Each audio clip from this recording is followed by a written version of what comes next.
Welcome to the Final Girls podcast, where we explore the intersections of horror, film, and feminism. This is Anna, co-founder of the Final Girls and your podcast host.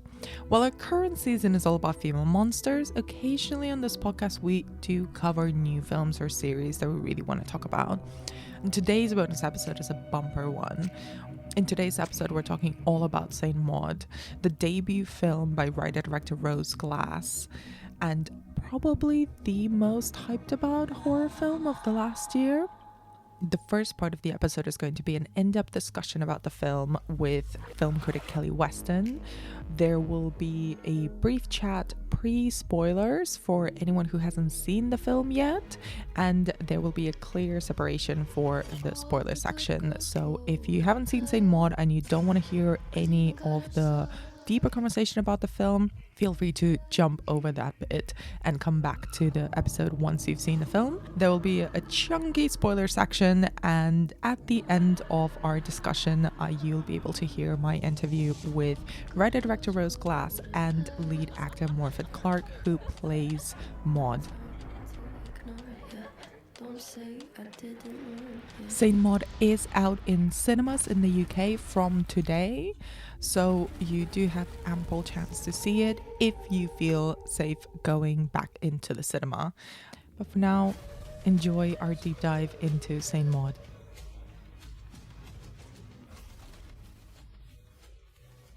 Dear God, your presence graces the air, and soon everyone will see.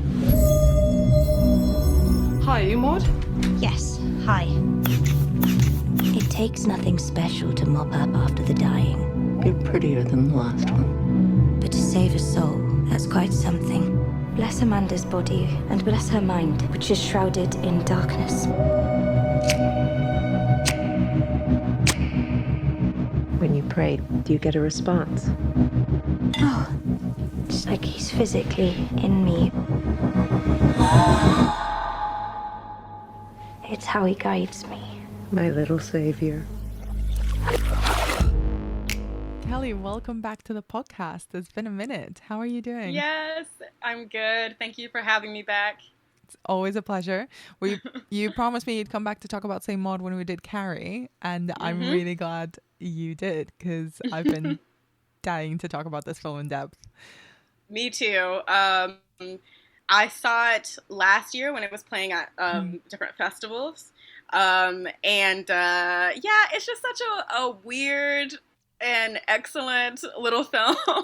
And I'm happy to go deep on it as well, because I think, without going too long on the before we even really start, we're sort of living in an era of elevated horror, and that's a really frustrating term, because it's people are sort of just waking up to what horror has always done, is always doing, which is sort of confronting certain social realities, but it's also just really fun. And I think both of those things are in Saint Maud. I mean, those political and social implications are there, but it's also just a fun watch. Excited to talk about this movie.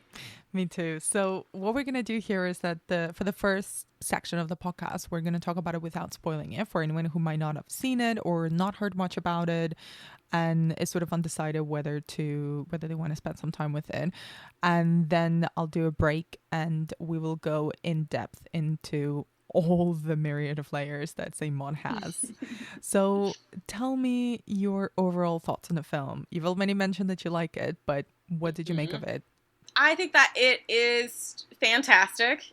It's a story about, the reason I should say, I guess, that we ended up bringing it up while we were talking about Carrie is because it's drawing from that film quite a lot. And it is drawing from actually a lot of horror films and the way that horror tends to make women's bodies monstrous, and also, within this genre particularly, because it's sort of religious horror, there's a lot of history there where, the people who are typically possessed are either children or women, and a lot of times it's women.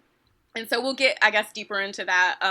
But it's drawing from all of these films, but it's still doing something that I think is really new. I went into this movie and I thought I can see this is just going to be a fun little watch, hopefully. But I ended up being really surprised by it. Like the trajectory, I thought that I knew what was going to happen, and actually it completely like exceeded all my expectations. And yeah, it's just like really well executed. The cinematography is great. The music is great. The performances are incredible.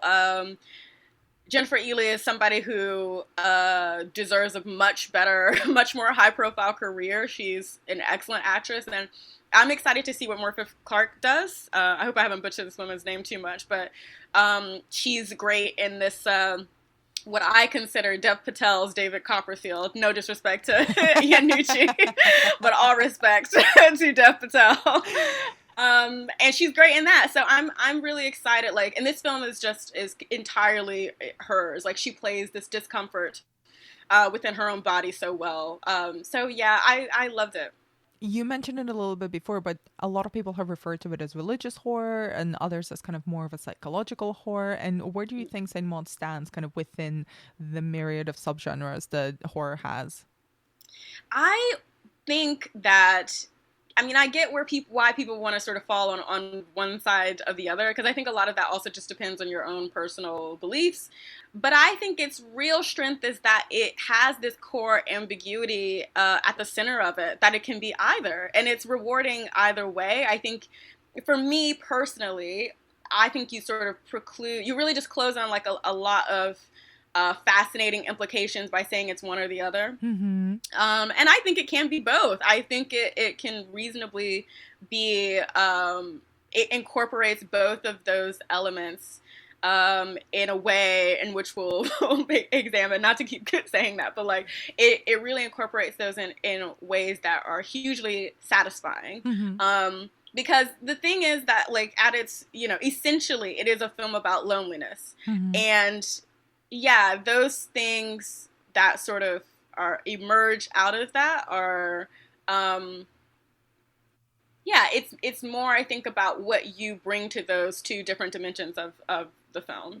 But yeah, I think like the thing that just sort of makes it so urgent and relatable is like, mm-hmm. It's a movie about the nature of loneliness and what that does to people.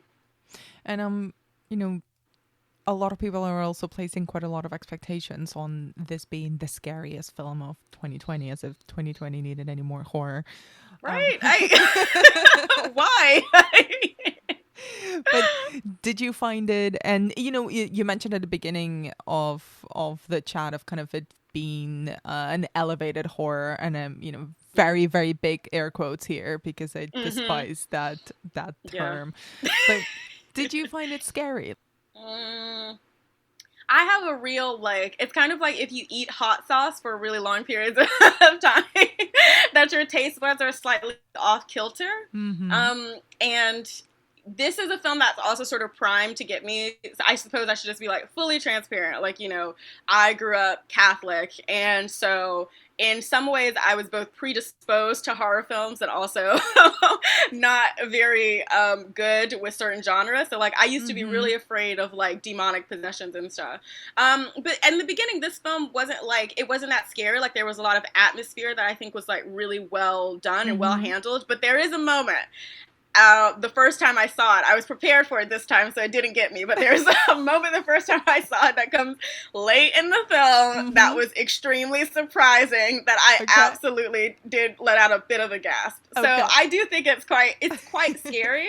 And there are also moments of it that are just much more about like, and this is so indebted to Clark's performance, is that it's about how much you can relate to like the things that she's doing to herself.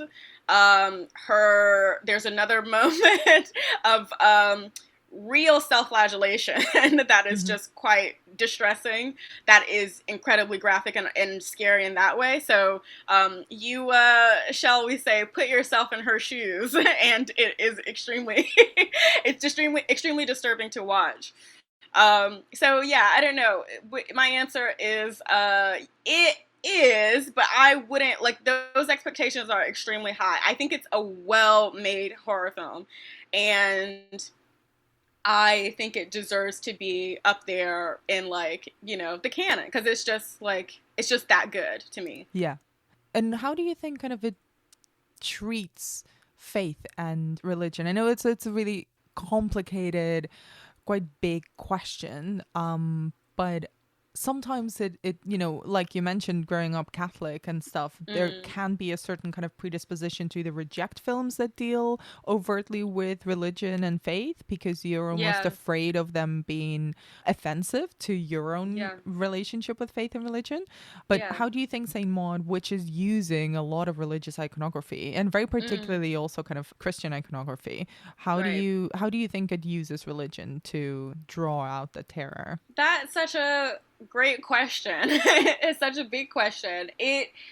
I think that I think it's really interesting that, because it is using like a lot of religious iconography, but there's also like there's a lot of like specifically Catholicism in there. Like she does like the sign of the cross, and it's interesting because in these films, Catholicism is, and I should say, like, I mean this in a purely literary / symbolic way, nothing to do with like the Catholic institution, which is very harmful.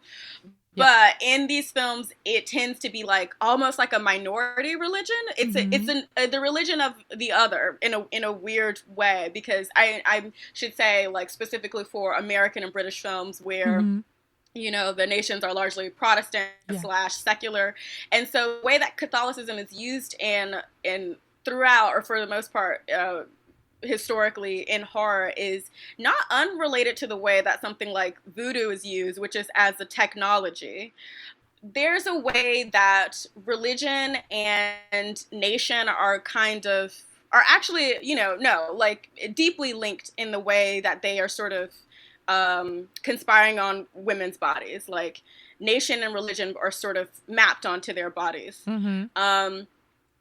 And so I think it becomes really interesting in a film like this, where, it's set in England, which is largely secular now. It's very unusual for Maud to be as religious as she is, period. But it is also interesting that she's like taken on this religion of the minority in England. And at the same time that Amanda doesn't believe in anything. So I think in a way they both are sort of rejecting mainstream communities. And I think that sort of ties back into their loneliness. So yeah, I think that Catholicism in the film is used in a really complex way. I don't think that she's making a particular judgment on faith at all, because I think it's very obvious that Maud has taken this to an extreme that is unreasonable. But yeah, I think it sort of adds dimension to their characters in that way. It becomes a way of showing that, here are these two women, and in some ways they are actually doing like different radical things. I mean, like, Amanda, she's dying. She's an older woman. I think, like, in the public consciousness, people tend to think of older women as these sexless creatures, and actually she's doing this really radical project of going about finding pleasure in her last days. And then Maud herself is kind of like on a bit of is doing something pretty radical for a woman of her age as well, and that she's like completely concerned about, spiritual transcendence. But that is also sort of, I think, linked to a lot of self-hate and guilt, which we'll also talk about later. But yeah, I think the religious aspect begins to be like this really fascinating entry point into thinking about culture and nation. And I think, like, there are certain complexities that it adds that I don't think a lot of other filmmakers would have used it in that same way, especially given that she is drawing from a lot of horror films in this genre, in this vein, anyway, subgenre. I'm really keen to move into the spoiler section of our conversation already, but before we do, who do you think would enjoy this? I mean, you've mentioned that it draws from a lot of horror films. We brought it up when we talked about Carrie. So what kind of horror fan do you think would enjoy this film the most? Definitely. I mean, we mentioned that it's both a psychological horror and a religious horror. So if you're into either of those things, I think you will enjoy this film. I think it does both of these genres well. It does them proud as well. And, I think if you're into a bit of body horror, there's something in there for you as well. But yeah, I almost want to say that, this is just a film that is pretty much open to anyone. Like, as I said, there is that one scary moment at the end, but I do think it is a film that's sort of sparsely populated with jump scares. There's like not a lot of them. And if you're also a person who doesn't care about spoilers, stay tuned for the spoiler section. So I will tell you what bit you need to be prepared for. But yeah, I think it's pretty much for everyone. I think it's so well done. Like, I think it would be a shame to, I mean, obviously people have their reasons for staying away from horror. I respect that, so that's fair. But like, if you definitely want an introduction or you want to start watching more horror, like, this is the way to do it. Because it's just a good film also. Like, I feel like I keep saying this. It's very well executed. It's excellent. It's very well made. It's amazing. Yeah. We've done enough pussyfooting around the spoilers. So let's move into our full discussion about Saint Maud. Nothing worthwhile comes easily. The good girls go to hell. My time to ignore ya. Don't say I didn't warn you. Well, let's talk about Maud as a character.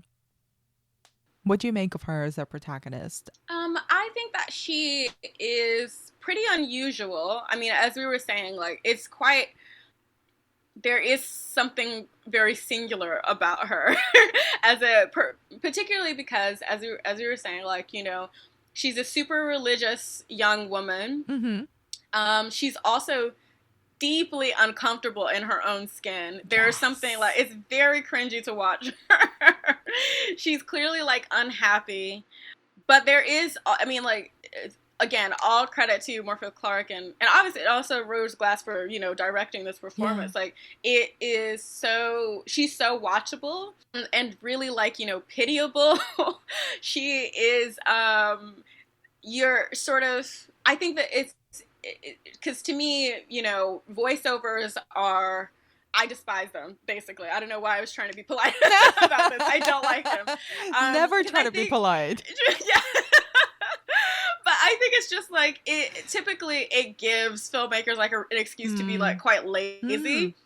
But you kind of need to be in her head to sort of understand the nature of her loneliness and her interiority, because it doesn't just reveal, how that this is a person who's clearly like starved for affection and validation, but also that she does have, and I mean, Jennifer Ely's character will say this later, but she does have a real problem with like taking responsibility for her actions. Like, she has like a huge amount of shame, and really just like deeply seeking to sort of disappear into something else. Like, there's a real sort of hatred of her own body, which is interesting considering that, like, there's a lot of, she does like a sort of hodgepodge of Christianity, but in Catholicism in particular, like, it's a very like flesh focused religion. It's deeply focused on the body and the corporeal, and she is an absolute enemy to her own body. And so that's interesting. And I mean, that is definitely, I mean, that's not modern, but obviously we talk about those issues a lot more, the way in which women are sort of, it's ingrained in them to sort of think of their bodies as, to objectify them and to think of them as sort of, to have a sort of antagonistic relationship with them rather than like one of comfort. Yes. So all that to say, I think she ultimately is so weird and at the same time super relatable that it's like, it's very difficult to sort of put your finger on what it is about her that makes her so weirdly charismatic. But Yeah, she really on second watch, she really did. After we'd already had our conversation about Carrie, I kept thinking about Carrie in the same sense of you want to pity her, but also you want to comfort her, and you empathize with her, but also she's sort of almost repellent and charismatic at the same time. And she's weird and off-putting and kind of scary, but also you can totally see almost the path that she's had to go through to get to that mod. And it's interesting as well that there is a duality to her identity, because she at one point in the middle of the film, when she bumps into her old nursing colleague, she's revealed to actually her real name is Katie, and Maud is kind of part of this Catholic religious reinvention that she put herself through, where she transformed herself into someone else because she couldn't, I mean, this is me interpreting it, she couldn't bear to be Katie anymore. And that's kind of that sort of guilt and self-hate that you were talking about before. And I was wondering what you thought about the way that Maud carries her trauma, because that's sort of the first way that we meet her. It's like these sort of flashbacks that we don't realize are flashbacks at the time, at the very start of kind of this incident in the hospital where she breaks someone's ribcage essentially accidentally when trying to give them CPR, and that keeps coming back to her. And what do you think about the way that she lives and handles her trauma? It's interesting because we get sort of glimpses of it, and we're not really sure what we're seeing up until this moment where she like takes this guy home and starts having sex with him, which I also think is fascinating, because obviously Christianity, and it's not the only religion that does this, but is a religion that is super sexually repressive.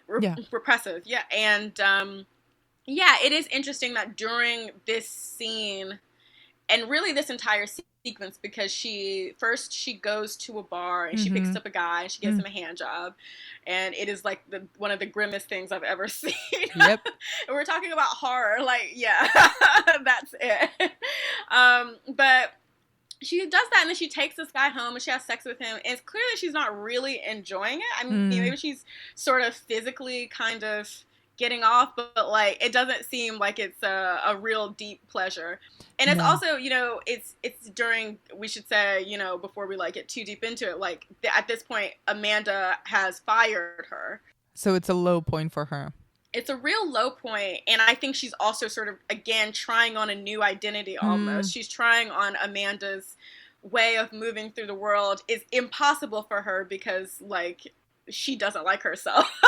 And it's also like a natural consequence of that. When you don't like yourself, you end up trying on different identities. But I think, that fits so well to me, and religion is such an interesting way of communicating that discomfort in one's own body, because it is generally, as we're saying, like, it's concerned with the spiritual world and not the flesh. And Catholicism is a flesh, or one of the main faiths of Christianity is like super focused on the body, and yet within her body she holds all of these contradictory elements of that, which really I think play out in a fascinating way in this particular moment of the film, because she has sex with this guy who then proceeds to sort of like take it to a really non-consensual level. Oh yeah, that's a rape scene.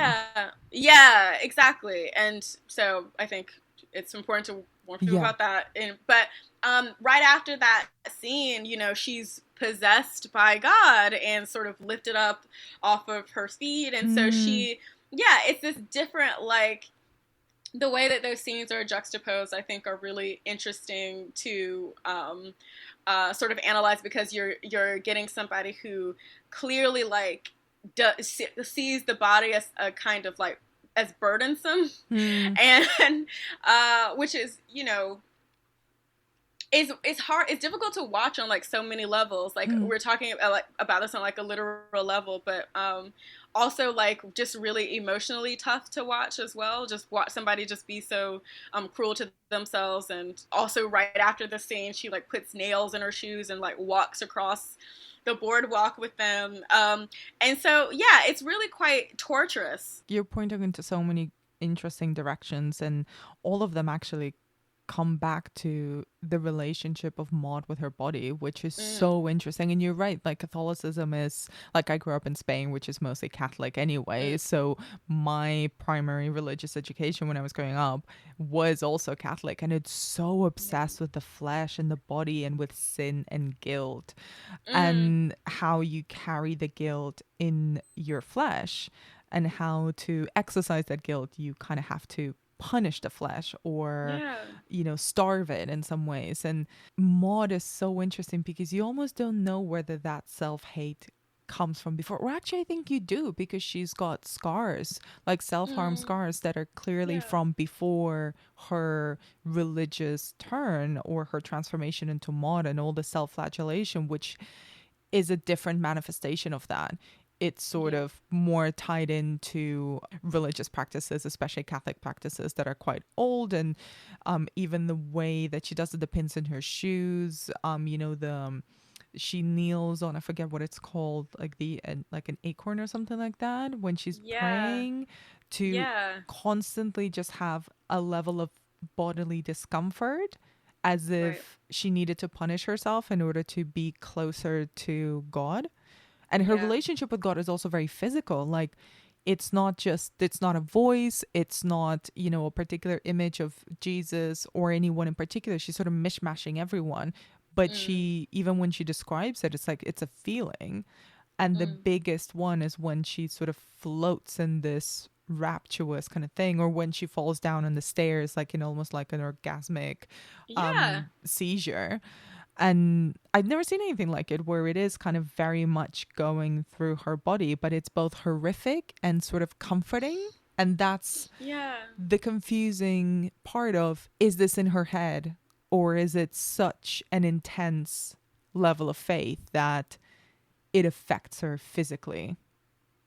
Yeah, it's weird because it's such a her experience of God is so sensual. And so even with you mentioned the scene where she sort of like falls back in this like orgasmic pleasure, and there's that scene, but there's also several smaller scenes where she and Amanda are just praying, and she just sort of starts gasping in this way that sort of seems quite sexual. And I think, that's a interesting place maybe probably to like pull Amanda in, because like she is the great counter to that. She is somebody who experiences or like really takes pleasure in the physical. Yes. So she's like drinking, she's having sex. She's also, a dancer, or she's a retired dancer before she got ill. And so, the body is for her an instrument too, and she takes it so much more, I should say, I guess, generously. Like, she's so much more careful about her body. It's not a burden to her. It's something that is, she's completely comfortable in and believes that it deserves pleasure, which is like absolutely antithetical to like what Maud believes. But I think these two women sort of like become this sort of weird two sides of a coin of like, I guess, actually maybe that's a little reductive. I think there are two sort of facets of the way that it can be to sort of exist as a woman in the world, where and I think also it's important to mention that Amanda is a little older, but, also somebody whose body, and I also should be careful with how I'm saying this, but like, her body is in a real way, like kind of failing her because she's dying. And so you get to see somebody who's like really frustrated with the limits of their body in an entirely different way. But I also see why it's completely seductive to Maud, who isn't actually capable of the things that Amanda is, because I think she's sort of like, she really needs to deal with this trauma of sort of accidentally being responsible for somebody's death. But so she can't, like, when you're filled with that much shame, you can't really have like a great sexual experience if you don't believe that you deserve pleasure. And so her only, like, sort of, for Maud, her only way of really experiencing any sort of sexual pleasure has to be pure. It has to be sort of sacred or holy, or yeah, it's really tragic, but also I think a really fascinating study of like the ways that women sort of have to, or how they're conditioned to sort of navigate the world through their bodies largely. And I'm not sure that like, and when I say that, like I think Mm-hmm. both of them are two different extremes, because Amanda's not really happy. Like she doesn't seem, she's not really the most well-adjusted person. She just has this sort of one-up on Maud in that she doesn't see herself as, someone deserving of punishment, which really makes, I think, it's religion or Christianity in particular is can be used very fruitfully if you think you deserve shame, because there's a load of shame in there. I mean, you mentioned that they're kind of extremes in the way that they relate to their body. And Mm-hmm. I think that's so interesting because Maud is just all coiled up and repressed and repressing herself and repressing her body and mutilating her body, really, to address her internal trauma and her internal issues, and trying to externalize her relationship with God in many ways. Whereas Amanda, who, and I found it really interesting when there's a shot of the books that she's written, or books that have been written about her work. One of them is titled "The Body is a Stage." Yeah. So like it's very clear, and there's kind of snippets of some of the choreography, and all of it is kind of very erotic, very modern. She's uncomfortable in what her body has become once it's sick, but it's very Yeah. clear that that has nothing to do with her own internal mental relationship with herself and with her body. It's her tool. It's her tool as an artist, as a dancer, and it's also a tool for pleasure. Yeah.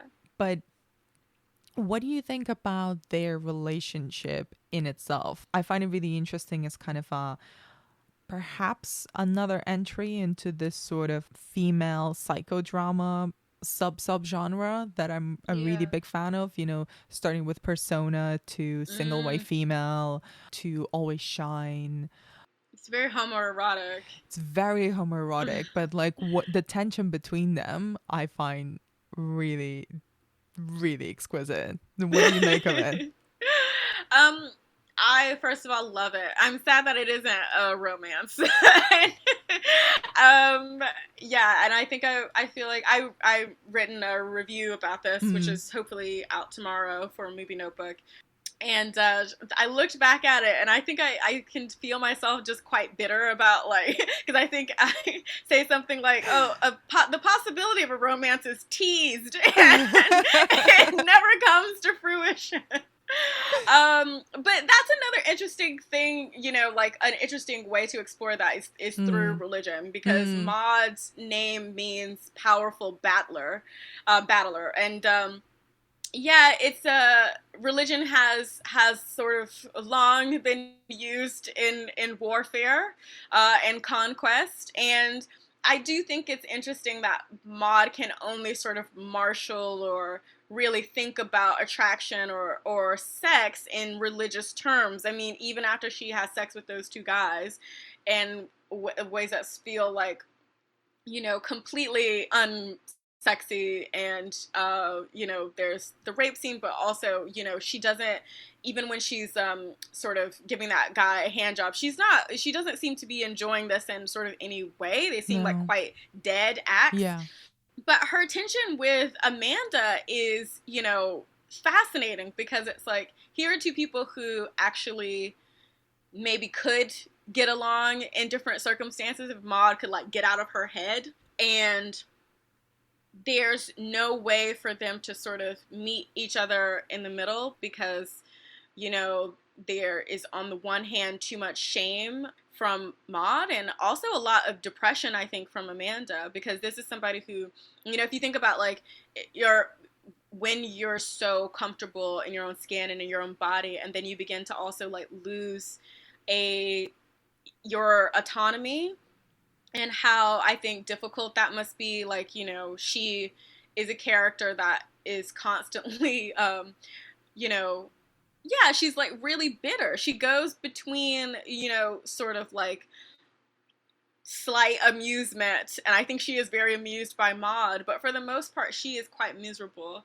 And so yeah, I think it is just two different sides of just like not being able to or not feeling as if you're in control of your body, and not being able to sort of like move, like feel comfortable in these two states for both of them.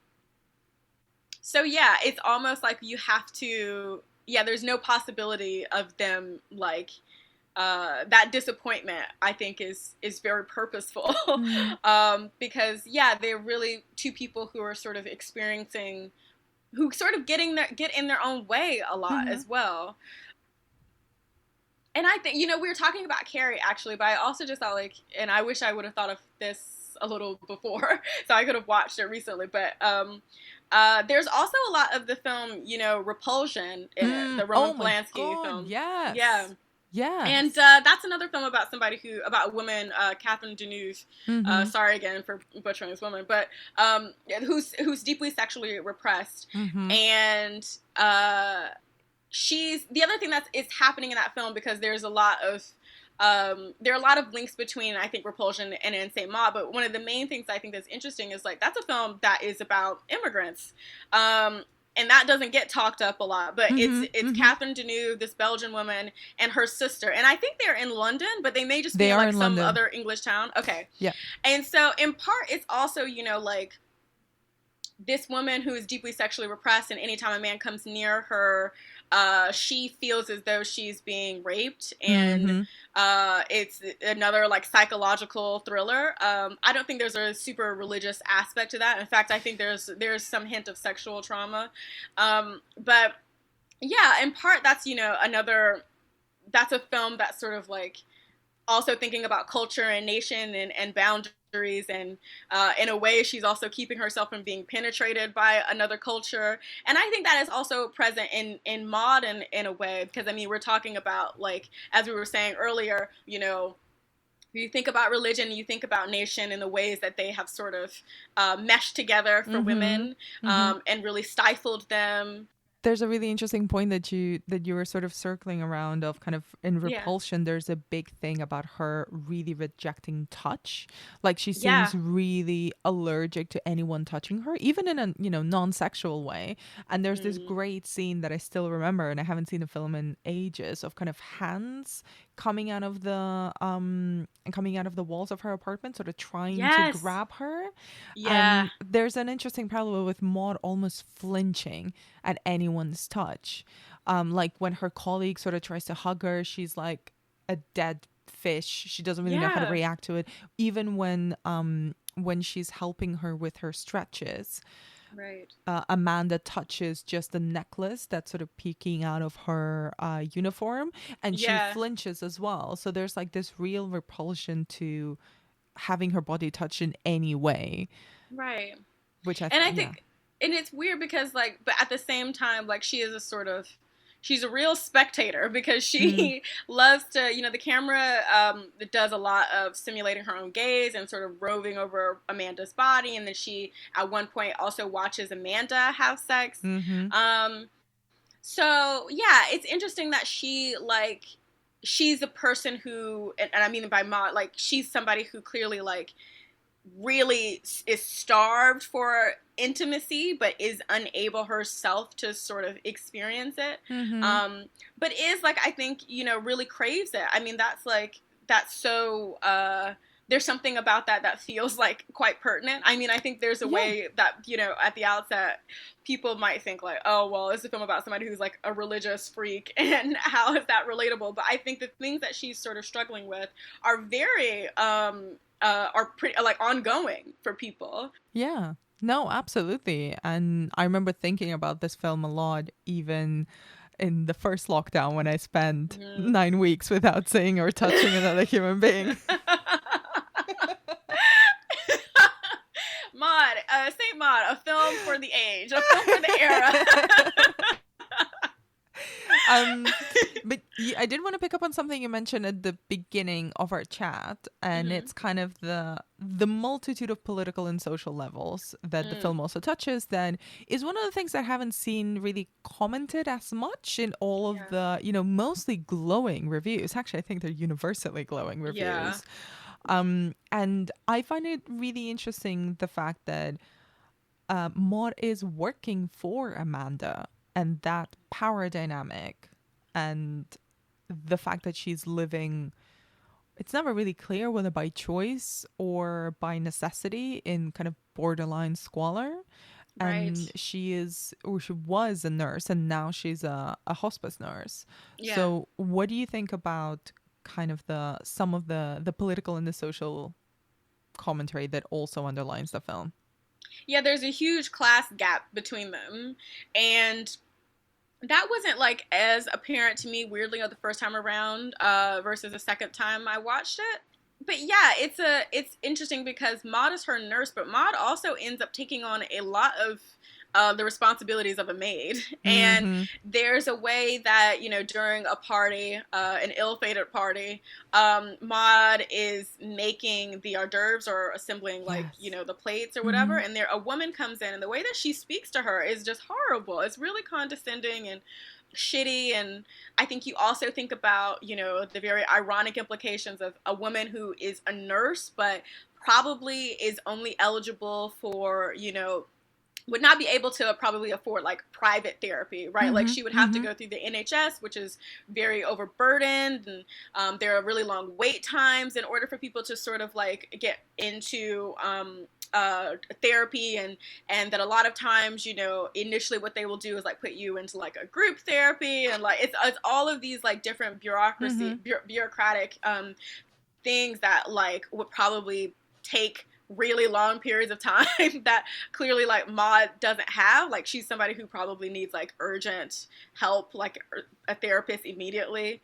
And yeah, I think, that there's another strain of this that's just, sort of traced back to what we were just talking to about the way that they're not able to be really intimate with each other. Is like, it's a film about people taking care, or two women who, this woman who's taking care of this older woman, but like really they could sort of like take care of each other, and they're always like getting their wires crossed, and they end up just being cruel to each other, whether that's unintentional or not.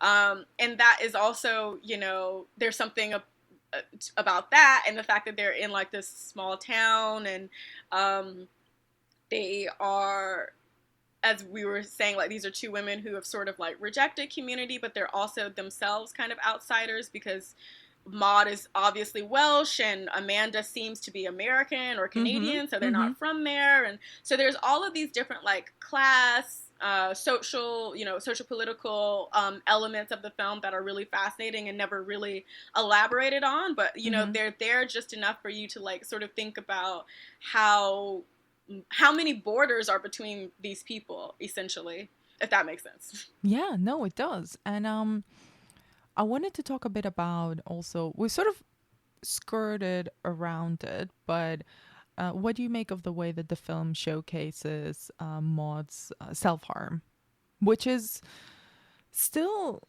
not something that I've seen that often portrayed on screen? I mean, again, it is interesting that we have to look at this through the lens of religion, as opposed to just exploring somebody who self-harms, because I think it's a difficult topic. And also, I think there's just like a lot of psychological complications there with, to do with triggering, and also how to portray it in a way that is generous and careful. But I think the way that Maud does it ends up leading to just sort of more, I mean, obviously it's there, and it's very much part of that ambiguity that we were talking about. Like, it's both psychological and it's also religious, but its implications are really symbolic, because I think it's not just that she clearly, doesn't like herself, but there's also a lot there. We mentioned, the way that religion sort of lends to shame, and the way that a lot of religions, you know, a lot of religions demand that you perform your shame, right? Like you have to like put on this performance. So like the book that you mentioned, like The Body is a Stage, like it's a performance. Like so many of the scenes where she is harming herself, to me are, you know, they're like very triggering, but they're also like, they're very biblical. I mean, like they're also just like deeply, you know, deeply psychological, and also very much part of, I think, the film is trying to sort of sketch this portrait of guilt and how it sort of like eats at a person. And it's really brilliant. No, I don't know if I would say it's a brilliant, it's a well executed, but like, you know, it's in very horrifying performance, an externalization of the way that shame really destroys a body. Because the other thing is, like, you know, we're talking about her self-harm, but Maud also has stomach pains. Like she keeps complaining about these mysterious stomach pains, like her stomach hurts, and that's like, you know, where anxiety and guilt are located. And so again, something else that really links her to Amanda is that in the scheme of this story is that we're thinking about not just the ways that women's bodies are portrayed as monstrous in horror, but the way that, you know, Rose Glass does this thing that I think is really fascinating, which is that she sort of locates the horror in the body. And it's not like, because I mean, like, otherwise, you know, these things are really externalized generally in films in a supernatural way. And I think by making them a kind of like, you know, this is something that is actually like quite natural, that, you know, women have pains and they're sometimes mysterious and sometimes not. And like, how do they then like cope with that? Being conscious of time, I want to move on to the actual horror. And I think you're right. And actually the film does this so sparingly of using the monstrous and the supernatural in kind of really, really choice bursts. And you alluded to the one jump scare that made you gasp in the pre-spoiler section. So what do you think of, I think that's a really big turning point for the film. Right, because I think and it's still ambiguous, but Maud basically has been fired by Amanda, and then she goes back to her house for reasons that I'm still unclear on. I'm assuming to save herself. Yeah, to save her soul, blanket, save it. And she's very strangely dressed. She's got the determination of Travis Bickle in that. Like, it's the same thing. She puts on the very strange uniform that makes sense only to her. Yeah. She's like dressing herself up as a saint, as like this iconography of a saint, in the same way as Travis puts on his like dark, I don't know, jacket and the pins and gives himself a mohawk. And you're like, what does that have to do with your killing of this senator that you want to kill? That's a connection that I haven't, like, there definitely should be more Taxi Driver versus and Saint Maud, like, what a double bill. And I know. Also more connections, but also, and you know, like, Morfydd Clark kind of really already looks kind of like a pre-Raphaelite woman type, because she's got like these very like thin features and all of this hair, and so she's like dressed up like a saint, and she goes into she sneaks into Amanda's house. The door is left open for some reason. Rich people, and, I don't know. Yeah, I guess, like, and then she just like, she goes upstairs and she has some holy water, which makes a very interesting sizzling sound when applied to Amanda's forehead. And Amanda reveals herself to be some sort of demon, supposedly. Perhaps this is all in Maud's head.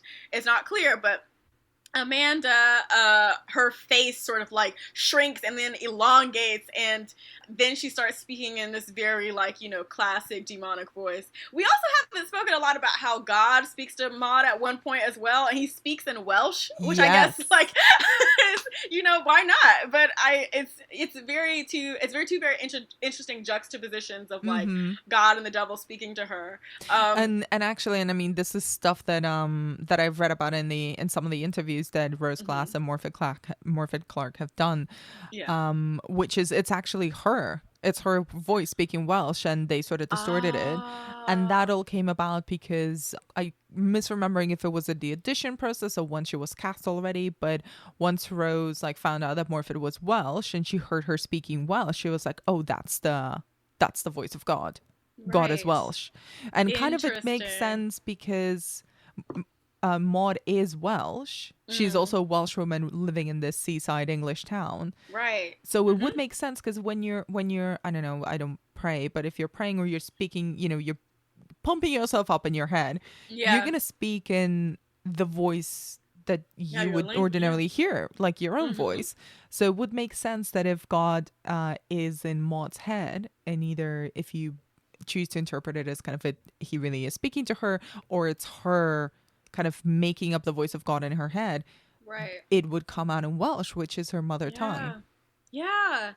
That's fascinating. I mean, like, there's also, like, there's another film, like, the animated film, The Prince of Egypt, also did this with Val Kilmer, who played the main character, Moses, and then the voice of God is his voice distorted. So that's interesting that, like... Listen, how's you just it brought up The done? Prince of Egypt. I am in awe. This A is great not the film. journey I was expecting. Great digression. Let's talk about The Prince of Egypt. I went to see that film in the cinema, and I have not Same. spoken to anyone about it since. Really? Yeah, which is the Talk to thing me that about happens when we speak, like when we started talking about the skeleton key, and I'd never spoken to a living human being about it. Do you need like a sort of spin-off podcast where it's like Anna talks about films that she hasn't talked about in ages, or I make frequent guest appearances? We can talk about The Prince of Egypt. I'm absolutely down. I mean, that is a whole nother podcast, which is Yeah, basically exactly. the 12 films that only Kelly Weston and Anna Bogunskaya have seen. No one else has seen them. Even the directors have not seen them. But I do think like that is in Saint Maud, like it's a really that scene is so I don't have any words for it, because this is the moment where also she kills Amanda, basically, and she kills her in the same way that she has accidentally killed this other person by that her patient, where she sort of cracks their rib cage. No, she I think she stabs stabs her. But she stabs her in the ribs, right? Like she stabs her right in the center, the same place where she stabs. So, so she doesn't kill her in the same way, but she kills her in the exact same location. Yeah. But it's a horrifying scene, not just because of, Amanda and what Amanda is saying, but also because it sends Maud into a frenzy. And then, we've said that there's this one horrifying scene, but like there's two actually, because the final shot is also pretty horrifying. I was just about to ask you about the ending. Yeah. What do you think of it? And the ending, but specifically the last couple of frames of the ending? Right. Because it's like, so we should, I'll just set this up. After the scene, Maud, covered in blood again, because the flashbacks of her in the hospital after she's killed this patient are also her covered in blood. Yes. So Maud leaves Amanda's house and she walks to the beach with a huge gallon of acetone. Is that what it is? I think it's something flummable. It's like lighter fluid or gasoline or something. And she's dressed in her Saint Maud bed sheet, basically. Yeah. Saint Maud chic bed sheet. And she goes to the beach, and again, she puts on a performance using her body because people stop to look at her. And she pours this fluid over her head. And also I'm forgetting just a little bit. She gets wings at one point. She gets she sees herself in these very celestial wings. Yes. But by the time she gets to the beach, we're not seeing that. So again, it's still really playing with your idea of what's real and what's not. Yeah. And so she turns to all of these people on the beach who are watching her. She pours this fluid over her head, and she is just illuminated in this bright light, in this bright silhouette. And then she lights herself on fire. And then there's people who are screaming, and they're just somebody stop her. But, yeah, people aren't, it's just a little too late. And she sets herself on fire. And the last few frames are like horrifying. Like, it's just her, you know, on fire, skeleton. It's very dark, and it just sort of cuts out. Yeah.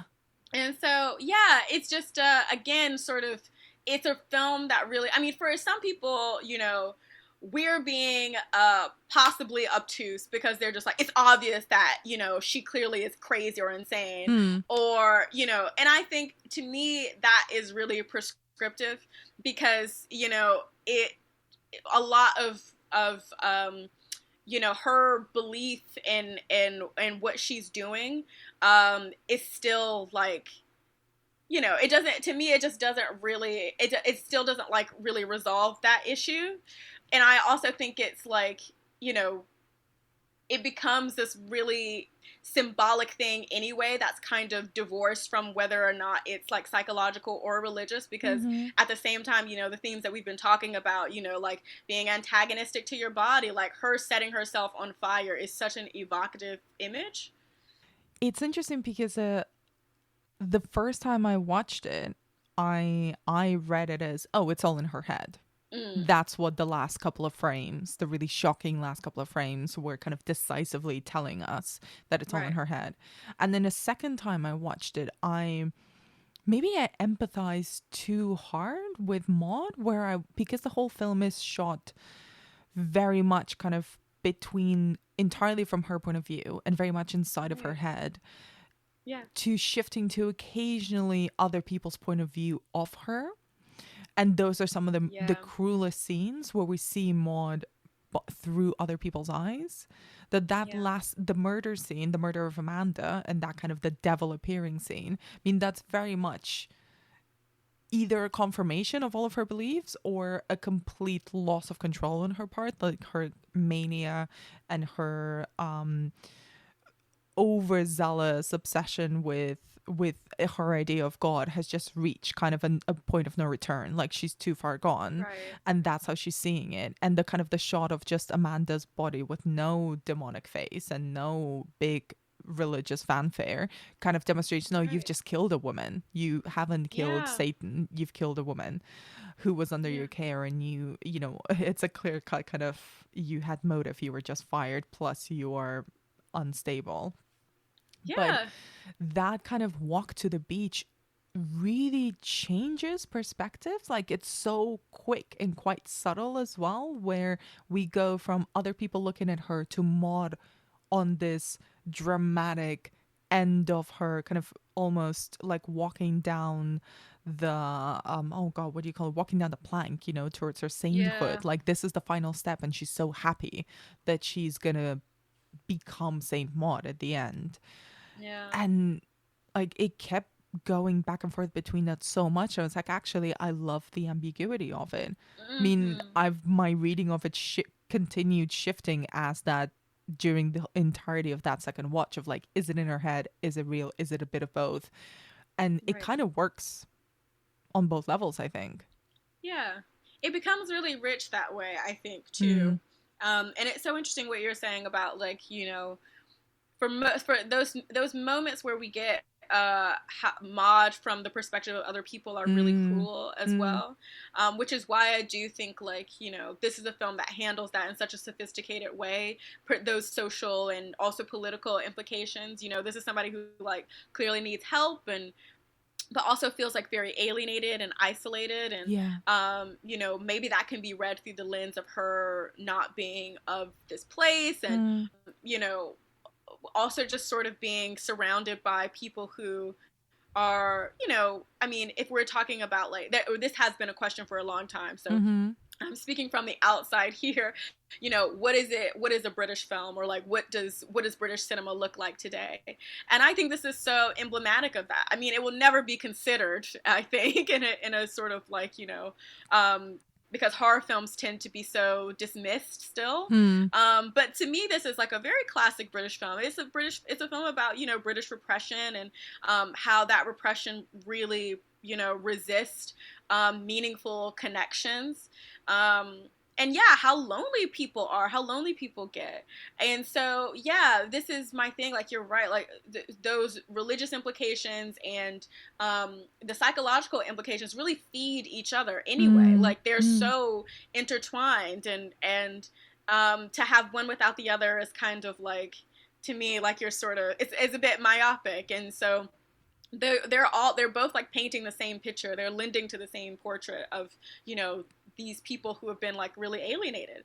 And yeah, like, she totally doesn't have, you know, there's no life for her anymore. Like, she definitely has motive, and there fingerprints probably all over the the crime scene. And yeah, and it's in yeah, I mean, you're so right to also just like point out that, because that is like a really chilling image as well, is Amanda sort of lying in that bed, murdered with like blood all over her and like the scissors sticking out. Like, it's, yeah, there are a lot of like really powerful images in this film like that, a lot of powerful shots.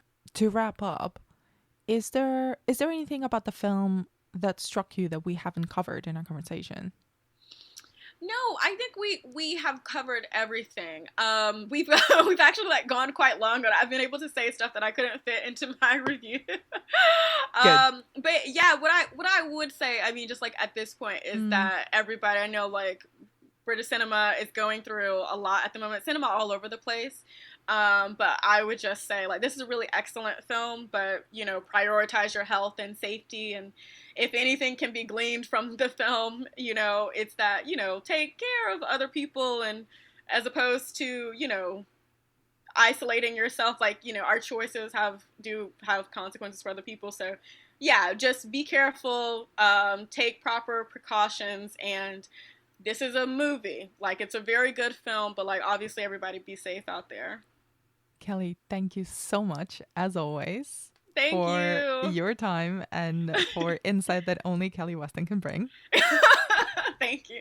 Nobody else would bring up Prince of Egypt. Nobody else. There is absolutely no doubt in my mind. You're the only person on the planet who could do that. I am excited for that spin-off podcast. Oh, so where can people find out more of your work online? You can find me generally on twitter.com. I don't post a lot, but I love to like funny things. Yeah, I've written for Movie Notebook, for Reverse Shot, and Film Comment, Sign Sound, places like that. So yeah, I'm online, in and about. Beautiful. Kelly, thank you so much. Thank you for having me. That was film critic Kelly Weston talking very eloquently about the very horrifying and super interesting film Saint Maud. You can find Kelly on Twitter at Kelly_Weston. And now you're going to be able to hear my interview with writer-director Rose Glass and lead actor Morfydd Clark. Thank you both so much for making the time. I've seen the film twice now, and I actually don't have any words for how much I love it after I first saw it at LFF last year and when I rewatched it a couple of weeks ago. Hey. So massive congrats. Oh, thank you.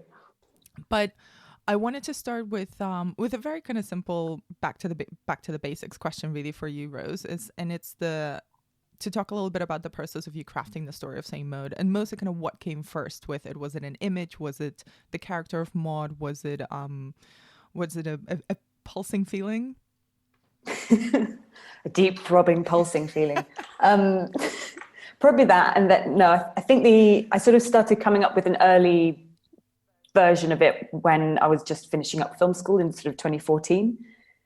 And I think I just sort of, the initial sort of premise that I thought of that I just thought would be fun to take a bit further was so basically, I guess, the character. So it's going to be a young woman who hears the voice of God inside her head and falls in love with him. And that was kind of the initial hook, I guess. I wanted the idea of a film being a two-hander between a woman and a voice in her head just seemed really interesting. And I didn't really put too much thought or analysis into wondering, why does she hear this voice? Does that mean God is, real, or is this to do with her losing her mind, or what's the ramifications of that?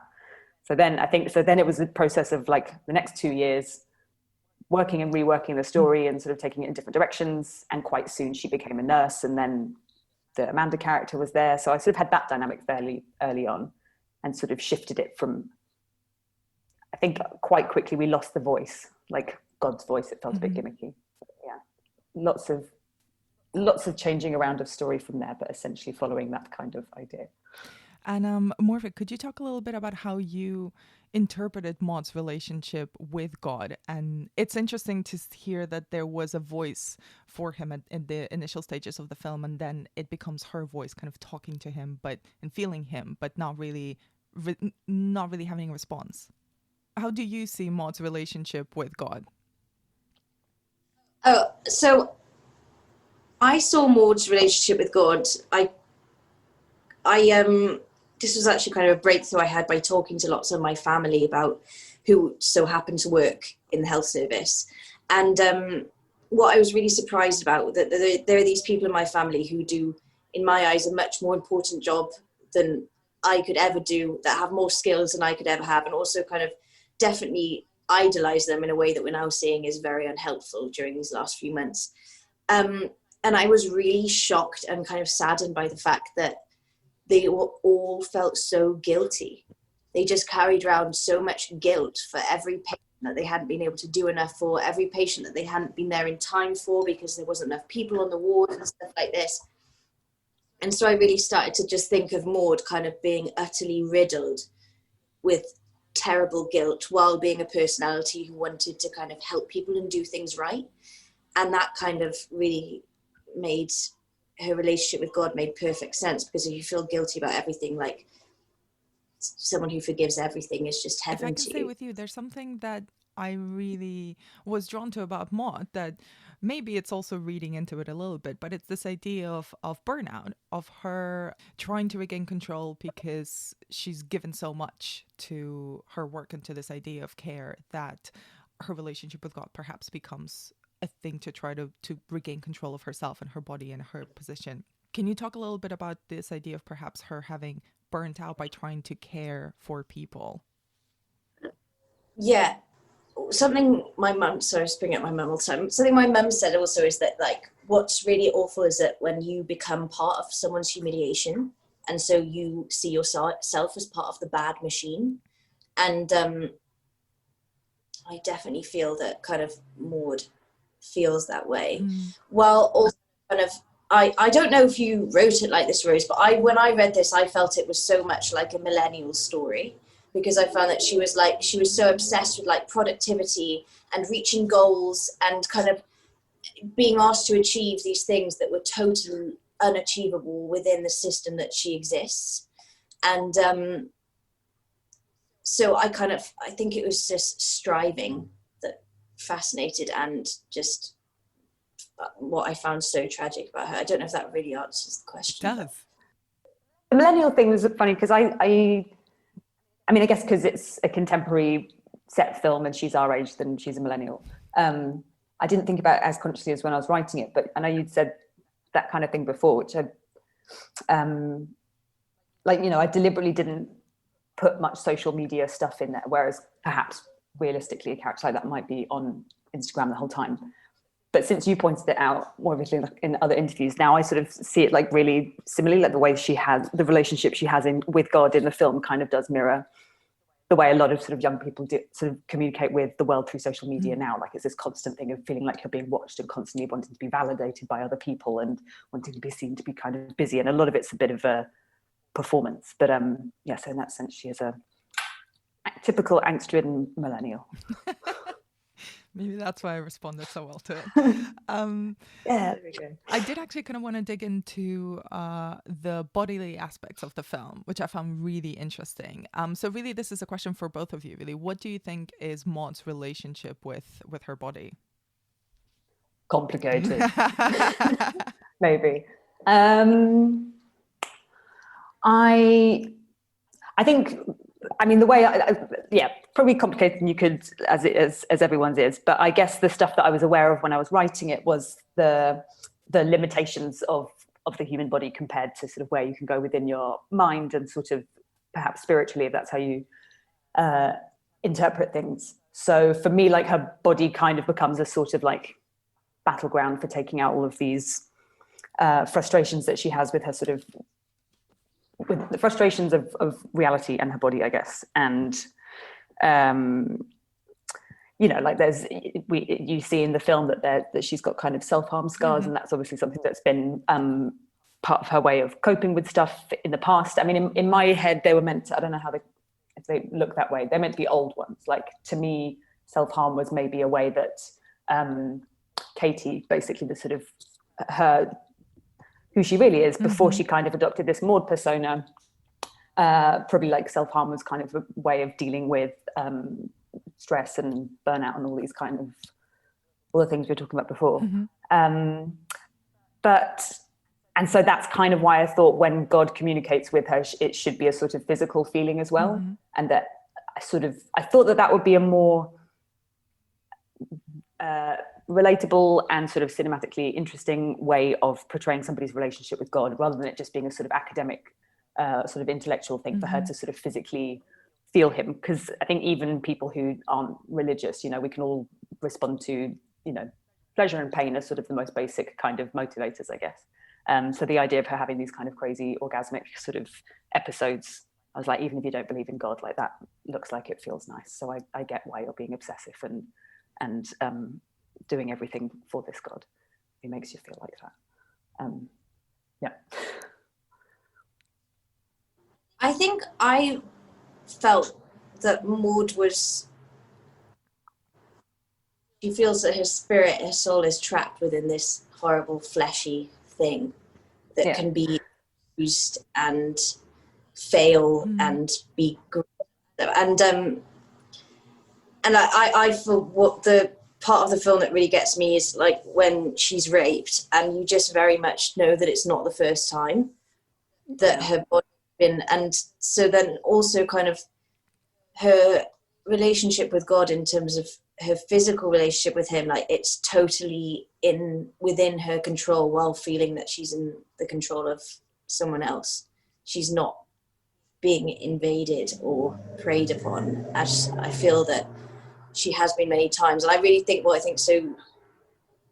don't feel that I find the way that Rose is included in that it's kind of very much not a plot point or kind of, and then this happens, then this happens. It's kind of just the heavy load that like women have to just carry around. And no, I love that you point that out, because it really stood out to me as well. And you're right, it's sort of like the self-harm scars as well. It's sort of a faded scar, but that's there in her reaction, in the way that you play that scene plays out. On that note, I kind of wanted to continue into the body horror aspects of the film and kind of Maud's self-flagellation, and whether you saw it as an aspect of control or more of almost self-punishment for that. You mean the pins? The pins, the burning of her hand over the stove. The corn, and I think, I mean, they're obviously sort of a new manifestation of the same kind of urges that she had when she sort of self-harmed, but now these ones are sort of dressed up in a slightly more ceremonial, religious, I'm doing what God wants me to sort of way. In the same way that, you know, whereas before having sex with people sometimes sort of complicated and messy and awful, whereas now she can kind of channel those feelings through her relationship with God, which kind of she has a kind of sexual connection to, but it's sort of like you said, more of a sort of safe one, I guess. Don't know if that makes sense. But yes, the sort of the pins and the corn that she's kneeling on. Well, maybe starting with the corn, like in the way it was, because obviously by later on she sort of descended a little bit further. But when we first meet her, I figured that the sort of, you know, I don't want to say like minor, but yeah, the sort of more subtle ways that she self-harms, like kneeling on this corn when she's praying.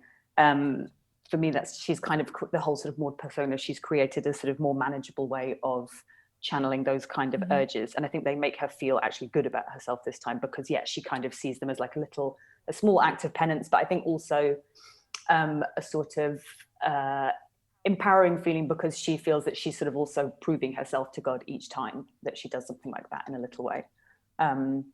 and the same way about the pins, because that obviously comes just after she's kind of hit essentially her lowest point, where she's kind of, in my head, it was sort of like her kind of wandering the wilderness phase, and she's rejected God and slipped back into her heathenous old past, and kind of hit her lowest point, and God's kind of pulled her back from the brink and given her one last chance. So now she's kind of got to go one step further to prove her loyalty to him and to atone. But I think she also thinks she's very proud of herself for doing so, and gets a real kick out of it too. So fun mix of feelings going on.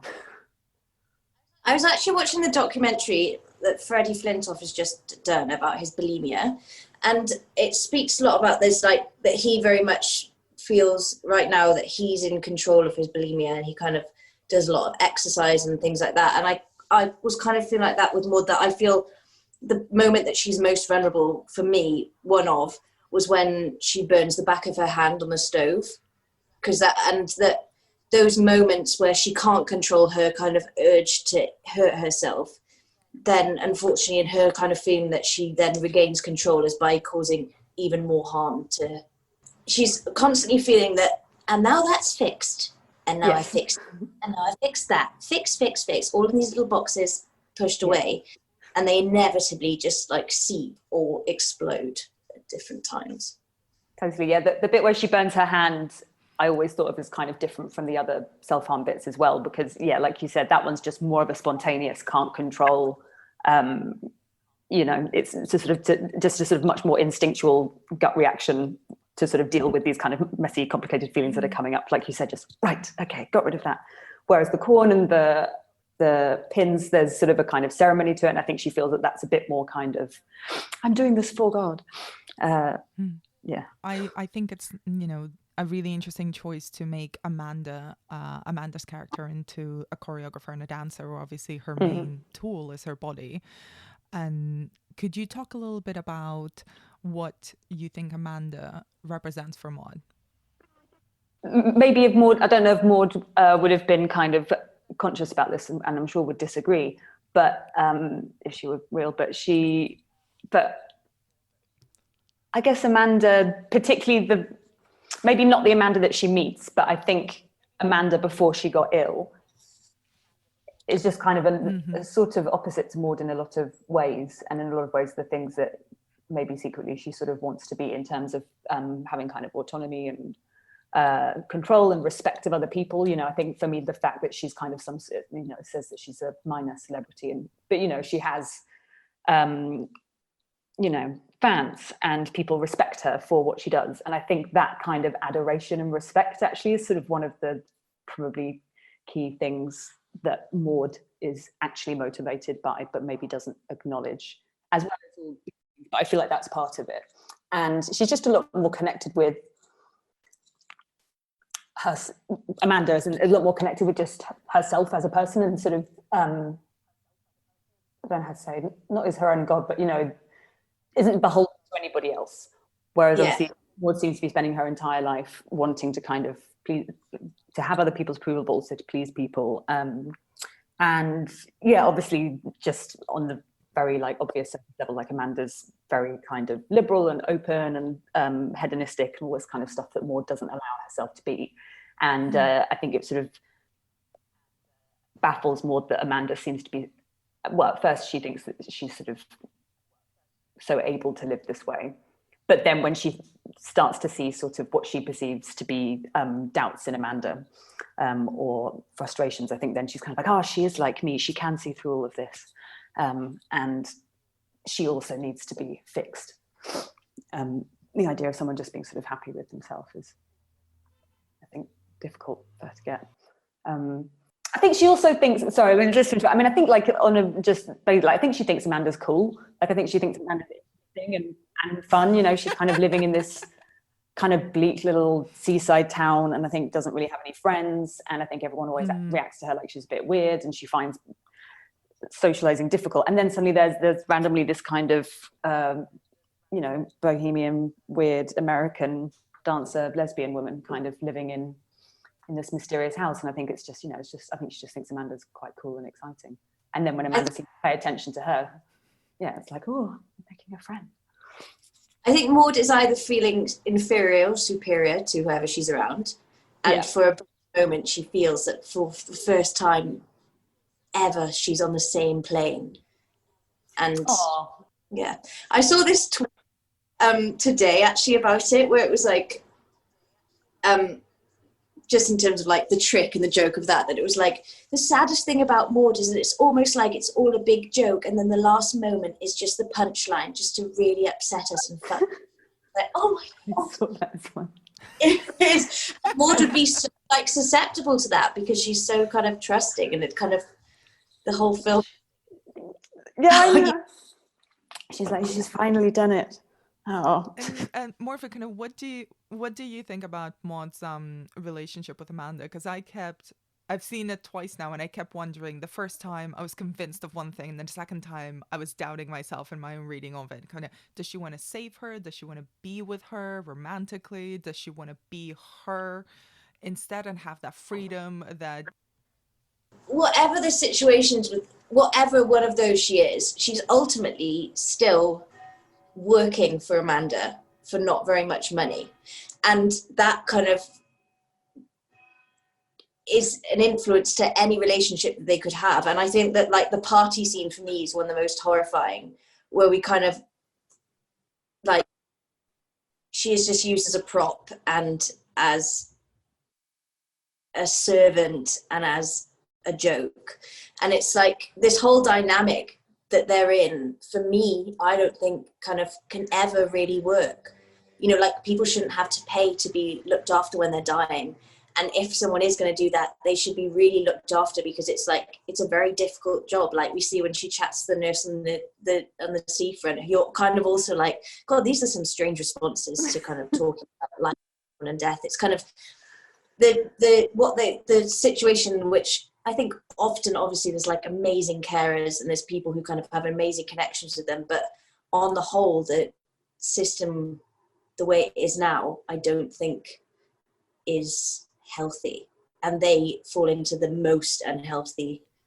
Because it's such a complicated sort of relationship to have with somebody, because you have this sort of obviously employer-employee thing, but also being incredibly responsible and kind of having quite a lot of power over some, like, as in your patient being sort of physically weaker than you, and sort of just relying on you. And in that sense, the power dynamics are all just very complicated. And then also the thing that, you know, Amanda's got, you know, kind of fancier, richer, all these kind of things. So yeah, I like to think that I used to say, like, when I was, before we shot the film, I kind of liked the idea of thinking that maybe if they'd, you know, if they'd met on a more equal playing field or whatever, then maybe they could have had some nice, weird sort of friendship. But yeah, I think there's just too many, it's just the whole situation, I want it to be just sort of a pressure cooker of just unhealthy dynamics that Maud has to try and navigate, and then throw God into the mix as well. But but the thing with Amanda as well is that, because obviously I had to think quite a lot about sort of what Maud actually wants to do to Amanda in terms of, like, she says she wants to save a soul, and like, how do you do that? And I don't even know if she necessarily has like a really specific idea of how she's going about it at that point. I think she's just kind of sort of rolling with things at that point and kind of just responding and feeling God's vibes. But I think, to me, subconsciously, all of that is just motivated by her being excited to have found someone that she feels that she connects with. And it's sort of motivated by just sort of a kind of, you know, very human urge for friendship. So in my head, I kind of, which if you take it to its natural conclusion, it's like, what was Maud expecting to happen? I kind of thought that maybe in her sort of fantasy, it would be something like, you know, her and Amanda just kind of locked away in the house until Amanda dies peacefully in Maud's arms or something, saying that, you know, having some weird kind of intimate, just kind of holding each other gently and kind of murmuring about how much they like God together. But obviously Amanda's not quite on the same wavelength.